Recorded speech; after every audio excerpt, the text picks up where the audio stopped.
ये कहानी है मुंबई में रहने वाले ऋषभ और डिंपल की। ऋषभ और डिंपल दोनों ही गर्लफ्रेंड बॉयफ्रेंड है। इनकी हाल ही में अभी शादी होने वाली है, लेकिन शादी से पहले इन लोगों ने जाने का फैसला किया डिंपल के मुकेश अंकल के यहाँ पर, जो कि भोपाल के अंदर रहते हैं। भोपाल पहुंचते ही ऋषभ के साथ होने लगी कुछ ऐसी अजीबोगरीब घटनाएं जिसको देखने के बाद आपके भी रोंगटे खड़े हो जाएंगे।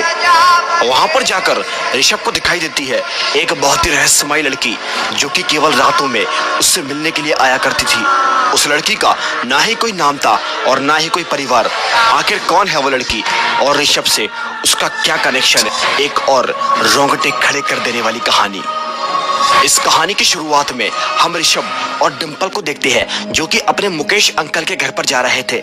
जैसा कि मैंने आपको बताया, इनके मुकेश अंकल भोपाल के अंदर रहते हैं और डिंपल तो यहाँ पर बचपन से ही आती जाती रहती थी, लेकिन ऋषभ पहली बार उनके घर पर जा रहा था। ये लोग कार के अंदर बैठकर आगे की तरफ बढ़ते जा रहे थे, लेकिन आगे से एक कार बड़ी ही रफ्तार में आ रही थी, लेकिन ड्राइवर ब्रेक नहीं लगा रहा था। और तभी देखते ही देखते वो कार बहुत ही पास आ जाती है। इतने में ऋषभ काफी जोर से चिल्लाता है और उसकी चीख को सुनकर ड्राइवर गाड़ी को रोक देता है। डिंपल उससे कहती है कि आखिर तुम इतनी जोर से क्यों चीख रहे हो, लेकिन ऋषभ उससे वही कार के बारे में बताता है, लेकिन वहां पर कोई भी ऐसी कार नहीं थी। रोड सामने से एकदम सुनसान थी, ना ही वहां पर कोई कार थी और ना ही वहां पर कोई व्यक्ति। ये सब देखकर ऋषभ भी काफी ज्यादा डर गया था, क्योंकि वो कार अभी कुछ देर पहले ही तो इन्हीं की तरफ बढ़ती जा रही थी, लेकिन अब अचानक कहां गायब हो गई किसी को कुछ नहीं मालूम। खैर, थोड़ी देर के बाद ये लोग मुकेश अंकल के घर पर पहुंच जाते हैं। वहां पर जाते ही ऋषभ उनके घर को ऐसा देख रहा था जैसे कि वो पहली बार नहीं बल्कि पहले भी यहाँ पर आ चुका हो। और जब वो मुकेश अंकल से मिलता है तो वो दोनों एक दूसरे को ऐसे घूर रहे थे जैसे कि वो वर्षों से एक दूसरे को जानते हो। एनीवेज, उसके बाद तभी मुकेश अंकल उनको अपने घर के अंदर लेकर चले जाते हैं और इसके बाद तभी रात होती है। रात के वक्त पर हम ऋषभ और डिंपल को देखते हैं, जो कि आपस में रोमांस कर रहे थे, लेकिन तभी यहाँ पर ऋषभ को कुछ अजीब तरह के विजन्स आ रहे थे। ये सब देखकर डिंपल को काफी बुरा लगता है। वो सोचती है कि ऋषभ ना जाने कौन सी दुनिया में खोया हुआ है। वो उससे पूछती भी है कि आखिर तुम्हें क्या हो चुका है। ऋषभ उससे कहता है कि मुझे न जाने क्यों ऐसा लग रहा है जैसे कि मैं यहाँ पर दूसरी बार आया हूँ। और अब उसकी ऐसी बातों से डिंपल नाराज हो जाती है और वहां से चली जाती है।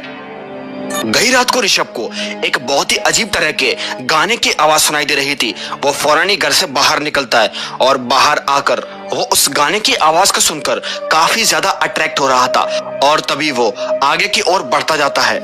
उसे कुछ नहीं मालूम था कि आखिर वो कहां पर जा रहा है, लेकिन बस ये मान लो कि वो एक तरह से उस गाने के वश में हो चुका था। थोड़ा सा आगे जाने के बाद वो देखता है कि वो अपने घर से बहुत दूर आ चुका है और अब उसे घर का रास्ता कहां पर है ये कुछ भी समझ में नहीं आ रहा था।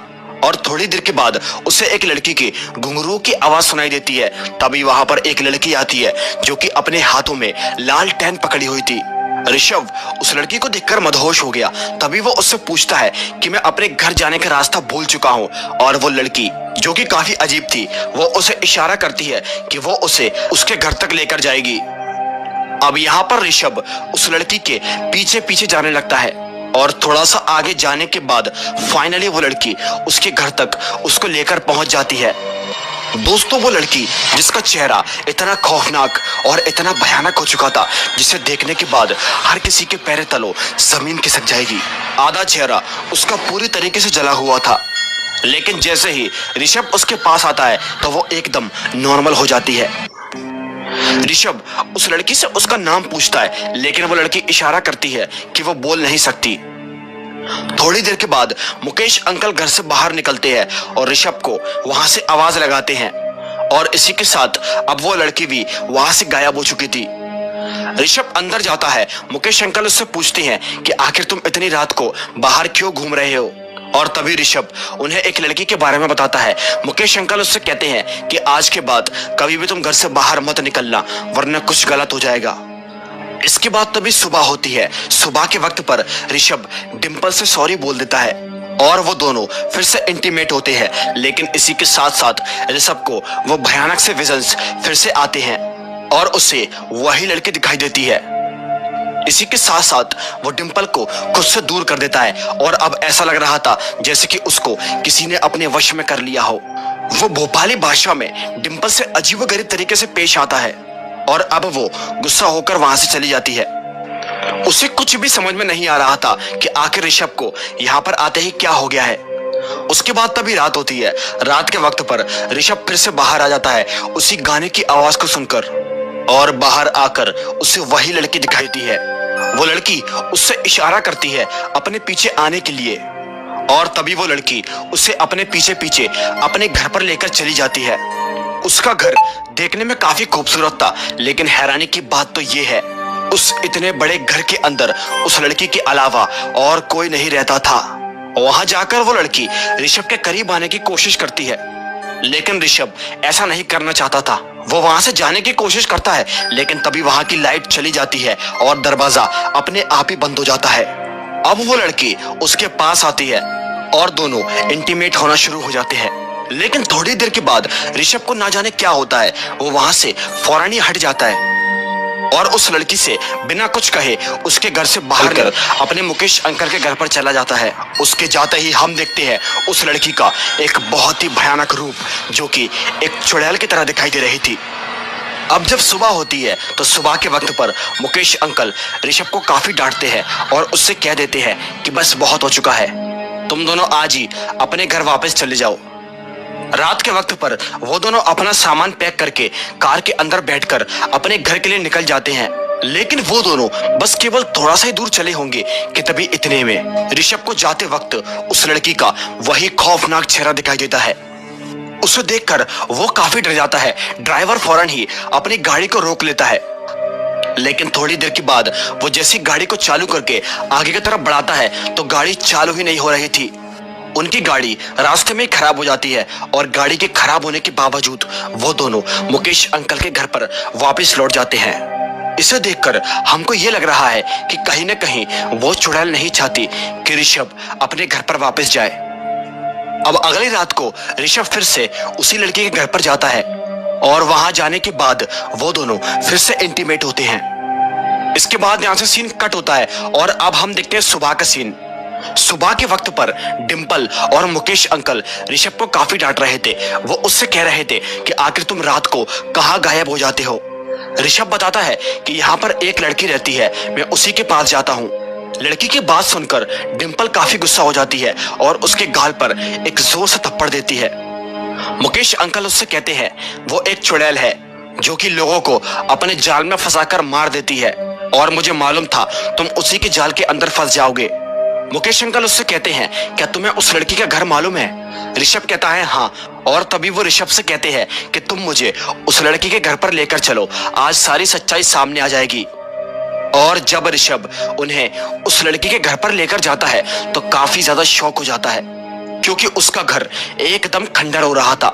जी हाँ दोस्तों, उस घर को देखकर ऐसा लग रहा था जैसे कि कल रात से नहीं बल्कि काफी सालों से यहाँ पर कोई भी नहीं आया हो। मुकेश अंकल कहते हैं हो गया मेरी बात पर यकीन, वो कोई साधारण सी लड़की नहीं बल्कि एक चुड़ैल है। लेकिन हैरानी की बात तो ये है, अगली रात को इतना सब होने के बावजूद भी ऋषभ फिर से उस लड़की के घर पर चला जाता है। उसके घर के अंदर जाने के बाद आज वो लड़की उसे दिखाई नहीं देती। वो थोड़ा सा आगे जाता है, तभी उसके घर के अंदर उसे ऋषभ की और उसी लड़की की एक फोटो टंगी हुई दिखाई देती है। ऋषभ उस फोटो को जैसे टच करता है तभी उसे एक विजन आता है, और विजन के अंदर वो अपने पिछले जन्म को देखता है। वो देखता है कि पिछले जन्म में ये लड़की उसकी बीवी हुआ करती थी। जी हाँ दोस्तों, और इसी के साथ साथ जिस घर के अंदर मुकेश अंकल रहते हैं, ऋषभ उसी घर के अंदर नौकर का काम किया करता था और मुकेश अंकल उसके मालिक थे। इसीलिए वो सोच रहा था कि कुछ न कुछ कनेक्शन जरूर है उस घर से और मुकेश अंकल से और उस लड़की से। और ये बात मुकेश अंकल भी जानते हैं, लेकिन उन्होंने इस बात का जिक्र नहीं किया। एक बार जब ऋषभ अपने घर पर नहीं था तब मुकेश अंकल उसके घर के अंदर चले गए थे और उन्होंने उसकी पत्नी के साथ जबरदस्ती करके उसको मार दिया था।